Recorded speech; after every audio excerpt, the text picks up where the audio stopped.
দর্শক যতদিন আমাদের পাশে আছে ততদিন আসলে আমরা কাজটা করে যেতে পারবো। আমি তো সবার কাছে অনেক কৃতজ্ঞ, কারণ আমি কালকে রাতে ঘুমাই নাই।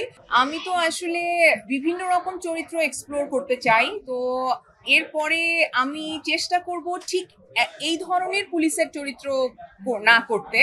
আমি চেষ্টা করব অন্য কোনো সংস্থার ইনভেস্টিগেটিং অফিসার কিংবা অন্য কোনো সংস্থার অফিসার হিসেবে কাজ করতে, কারণ আমি মনে করি যে আমি আসলে বিভিন্ন চরিত্র এক্সপ্লোর করতে চাই। আমি চাই না যে আমি আরেকটা রেহানা করি, আমি চাই না আমি আরেকটা সুলতানা করি, সো আমি চাই না আমি আরেকটা আসলে পুলিশের ক্যারেক্টার সেম ক্যারেক্টার করি। 13টি মশলার এক দারুণ কম্বিনেশনে তৈরি ইফাত রশিদ বিরিয়ানি মশলা, উৎসব এখন প্রতিদিন। কিন্তু আমি আশা করব যে সানি সারোয়ার ভাই তো সবসময় আসলে পুলিশদের উপরেই কাজ করেন, সো সানি সারোয়ার ভাইয়ের প্রোডাকশন হাউস থেকে ডেফিনেটলি আরো অনেক এই ধরনের পুলিশের উপর গল্পের কাজ আসবে। আমি এটা আমার কাছে সানি ভাইয়ের সাথে কাজ করে এটা মনে হয়েছে।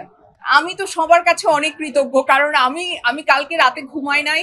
সুমিত আর আমাদের ডিরেক্টর আমাদেরকে ফোন করেছে রাত 2টার সময়, আমরা গ্রুপ মিটিং করেছি, আমি ঘুমের মধ্যে কথা বলেছি, মানে আমার মাথা কাজ করছে না। আমি সারাদিন আজকে স্ট্রেসে কিছু খাইও নাই, বিকজ আমার কাছে মনে হচ্ছিল যে আমার পরীক্ষা যেটা রেজাল্ট দিবে, কিন্তু দর্শক যারা আসলে তাদের নিজেদের বাসার কাজ বাদ দিয়ে এবং মানে হয় না যে কোরবানি ঈদে সবাই খুব বিজি থাকে, সেই তার মধ্যেও যে আসলে দর্শক হলে আসছেন এবং সিনেমাটা দেখছেন, অন্যান্য সিনেমাও দেখছেন, সাথে এশা মার্ডার দেখছে, আমি সত্যি গ্রেটফুল। আর এই ভাইয়া মাত্র আমাকে বলল যে আসলে অনেক দর্শক এটা দেখে বলেছে যে নেক্সট এরকম আরো সিনেমা দেখবে কিনা।